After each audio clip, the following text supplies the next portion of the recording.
Welcome today to this video on strategic data governance.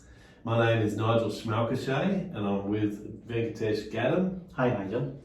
And let's get into it. So one of the key things with strategic data governance is around data quality.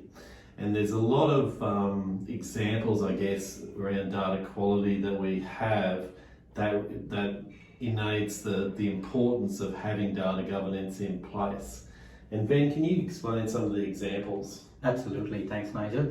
First of all, good old data quality. Hey, data quality is always one of the key drivers for the need for data governance. There are some industry examples I'm more than happy to share, Nigel. Yeah. First thing is in the healthcare I was working way back. One of the things they were doing was pre-employment screening before employees join an organization, and there was a fair amount of reporting that was required. Because every customer was so different and their needs were different, the pre-screening exercise was siloed. So every customer had their own processes and then their own reporting. That led into obvious data quality challenges, and over time they had to have dedicated resources for each customer. That costed a lot.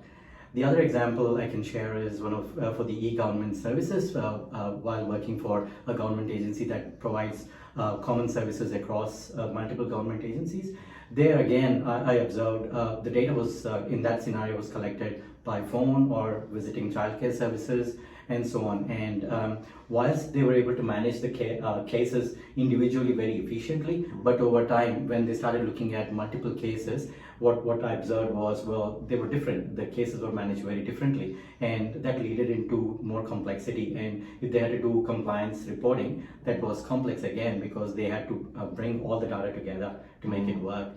So that's another key example. I felt, well, there's a lot of work to be done to improve the data quality and reap the benefits. Another example I wanted to sort of share was also around local in the utilities area. Mm-hmm. What I observed there again, it's a global organization, and they had sites everywhere in the globe. Mm-hmm. And the approach taken was to manage locally, to manage the data management aspect of it locally. Over a period of time, what I observed was, again, because of localized data management, the approach taken was completely different. And understandably, certain regions needed GDPR compliance, certain regions needed HIPAA compliance, and so on. However, because of localized and again siloed approach, the complexity raised over time, and even though it's such a large utility organization, what I observed is the investments were completely drained out by these local data management functions, and to bring that coherent and enterprise-wide function, it was too challenging. Mm-hmm. Yeah, they're really good examples.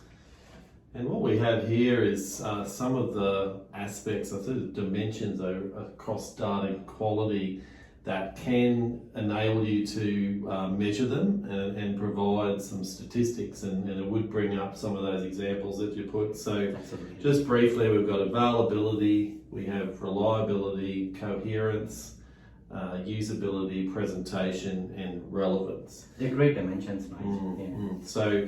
So when you look across those 6 dimensions, we'll talk a bit about that in more detail. There's definitely some KPIs that you can have. And if you look at the absence of data governance, I suppose, what are the real drivers? You've got these this analogy of having a bucket. You've got, say, confidentiality, trust. You have the ownership in place. You've got data owners, etc. Availability, compliance. You've got all these things that you can put in as guardrails. You put those guardrails, you're still going to get some sort of data leakage. Absolutely. But without that, it's potential for some of the the really bad things that can happen to organisations and companies. So think of data governance as that guardrails, that bucket, trying to stop that data leakage that can come into place. Now, if we move on to strategic data governance, and just imagine if you're like a chief data officer and you're establishing data governance, want to establish it over the next 30 to 60, 90 days. Now, admittedly, what we have is a pretty tight time frame in this one, but imagine if that data governance was to be your number one priority, and potentially you might need help as well with a consultancy But if you're in that place, we could analyse the first 30 days, explore, the next 30 days conceive, and then actually in the 90-day period initiate and establish a range of measures basically. So if you go back to explore, if you look into the explore area, you really need to, say if you're Chief Data Officer, first day, you need to find out what's in place already. So you need to find out, is there any data governance, is there a data strategy, where are people at with their data literacy, what level it's at, and looking at some of those critical use cases, I suppose, around data governance. Now, Ben gave a few examples on data quality, which would be identified as well, and really having a look at that stakeholders, who are those in the organisation. So when you look at maturity assessment, you've probably got a few examples in that area. Yeah. Absolutely. Look, data maturity, again, that's one of the sort of metrics or high-level metrics that any chief data officer or executive wants to understand where they are at today, and that's what the Explore exercise is all about. So a couple of scenarios which may sound very common, but they are quite important to understand what it means from a data maturity perspective. So one of them was, I was working for this financial organization who underwent a merger, and again with a merger, first thing is both companies obviously will have different levels of maturity of data management. So what does that mean to the organization when they are undergoing a merger? It is quite challenging. First of all, the merger itself is a stressful process, and along with that, you do need to do a very detailed cost-benefit exercise to understand where they are at and what's the roadmap of improving that maturity. Second thing was with a law firm. As any law firm, there are varying levels of, first of all, there are many divisions within the organization, and then they have varying levels of data maturity in each of the divisions. One could be more digital, another could be a heavily regulated section, another could be using pretty advanced technologies to manage their documents and processes and so on. So what does maturity mean to each of these divisions? It may mean different, and then it becomes important for the chief executives to understand, do I need to bring them all at the same level, or how do I manage this efficiently so that I don't burn the money and then reinforce way too much constraints on a well-functioning division. At the same time, I just want to make sure that the quality of the data is managed efficiently across. So it's a pretty challenging exercise, and that's why I feel this is horses for courses, and at the same time we want to make, every executive and we want the organization to have highest level of maturity. So how do we achieve it? Yes, but these examples are quite common and painful examples. Yeah, that's really good. And effectively, sometimes you've got to look at it from the basics. What is data governance? How is data being managed from the capture and collection of it right through the whole life cycle? So where is data in that phase? Is there trust? Is there trust in the data that you've got? Because sometimes you get into a department or a council, and the dashboards are meaningless for people. They don't trust them because they don't have that data governance in place. One time we got to the stage where we put a data quality indicator on each of the reports, and that data quality indicator showed how many times data was changed through the process. So 100% is when it's particularly automated and it's according to all data governance rules. You could have, say, a 20% when it's being taken from an SAP to a spreadsheet into a Power BI and all of that. So getting that information out there is important, and that maturity assessment also enables you to target, are we going to concentrate on people, are we going to concentrate on information or processes, or don't we have the right technology in place? So all of those things are key. But yeah, start with the basics, make sure that's out there and that's important. So when we get to the next, from 30 to 60 days, we're really around that conceive part. So we're really starting to formulate, how can we make a difference? We've done all the discovery, we've made sure we've got all that information, but we're sort of formulating that part. And I think the data governance strategy is key, isn't it? Absolutely. In as part of data governance strategy, First of all, we need to have a data governance strategy in place, whether or not it is part of the data, the overarching data strategy that your organization has considered in the past, and whether you have actually executed that or established the data governance strategy. Those are the things you do want to consider and understand where you are at today. So data governance strategy will play a key role in understanding how do you want to govern and manage your data across your organization. As I said earlier, with the examples of the maturity levels of each of the divisions, now you may choose as part of your data governance strategy to decentralize the process of managing data governance, and that way every division knows what their pain points are, what their challenges are, and then work and put more emphasis on those challenges to uplift their maturity curve. And that could be one of the strategies, but establishing that strategy will give you a baseline of where you want to be and how do you want to get there. Yeah, that's exactly right. And I guess that strategy needs to look, once you've got that strategy in place, you need to look at, say, identify who those data owners are, who those custodians and the stewards are. 100%. And the other thing that I've found is to make sure that that's decentralized, across the organization, because data governance is one of those things that it's not useful for one particular area. It might be under the CIO, or it might be under the chief data or digital officer. So wherever that is, they need to get that information out, because there's not much use in just being done well in there. And one of the times when we've set up data governance, we looked at having, say, information asset registers, basic information asset registers, and making sure that we had owners and people that knew that information, because they need access to that. They understand that data, so they need access to that to be able to identify, a whole range of things: privacy, security, etc. So that's key.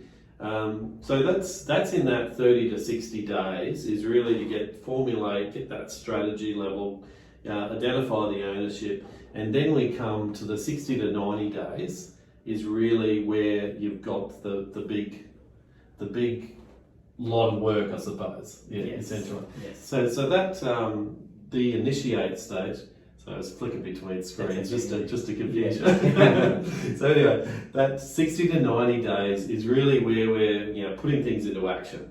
Yeah. So I guess one of the first things with putting into action is around I guess the roadmap. So you got the strategy. It's essentially in that formula, you've got the roadmap, and then getting those initiatives out. So basically, what do we need to do? Now, one of the most important things is a policy. So having a policy in place, having the right procedures. If you're a state government department, you might have to align to a guideline, data governance guideline. You might have federal requirements or council requirements. So it depends on where you are. You may need to align to those, but the policies and procedures in place is those guardrails. Yes. Now we have a lot of departments have to do open data and sharing data, and it really comes down to the data governance to put the right controls in. Yes. To make sure that the information is not shared, because we're trying to move towards sharing, integrating, and to be citizen friendly. So that's one of the key things there. And just to add to it, we always want to add a fun part to it, that is the toolkit and the technology aspect to it, because many times with data governance, it's a lot of policies, procedures, and so on, and the end users sometimes just can't see what's there and how can I visualize all of this. So we've got amazing tools nowadays, including Microsoft Purview, which is latest today, and there are toolkits out there. Number one, to be able to record and identify the challenges, and then capture them, socialize them, triage them, and so on, and then also on an ongoing basis manage and control them. Yeah, that's good. And I guess in that maturity model as well, we've analysed what the current state is. We've got the future state. So how far we're going to go, how many steps we have to go. Sometimes you've got to crawl before you run. Yes. So make sure that you're doing that. And one of the biggest things, and I've set one of these up myself, is to establish a community of practice or a community of excellence. So you have that, a lot of people around that are in that data owners, or they might be actual custodians, with the data. So have those people in place, and then have clear objectives about what you're trying to get out of it. So you potentially could have some good speakers come in, and you could have areas in the business where it's been done successfully. So you get that ownership out in that business. Plus, when you have a data governance community of practice, you can then also give them information. Okay, we just released this policy, or we just got these procedures, so you're able to do that as well, which is pretty handy.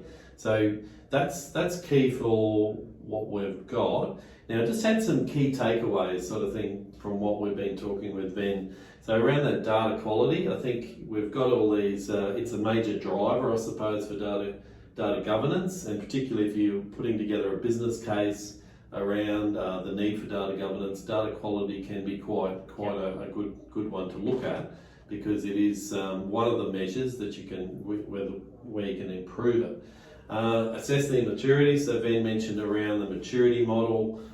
Strategic architects, we've got a data maturity model where we can adopt that, come in and assess and provide the advice about what to do and to develop that roadmap. Just on the maturity model, Strategic Architects has a simulated industry models. We don't want to go with a single model because every organization is not exactly the same. So we between doing deep dives versus doing a high level maturity assessments, it all depends by the division, like I mentioned, in terms of how each division within an organization can behave or be different. And hence, depending on the assessment scope, we can do a deep dive versus do a high level assessment. Yeah, exactly. And that links to the next one, is the maturity across the organisation, and ensure that you establish those roles across the organisation. So you firstly get the data owners in place, and they could be executives or fairly high up. You get the stewards in place. They could be those key subject matter experts. And then you get the custodians in place who are actually doing stuff on a daily basis. So you need to have those across the organisation. Sometimes those roles can be merged if you're a small council or a small business, but that's important. The next one, establish policies and procedures. You really need to have something in place to enforce, and that's the enforcement aspect. But it also leads to the advantage of providing further information.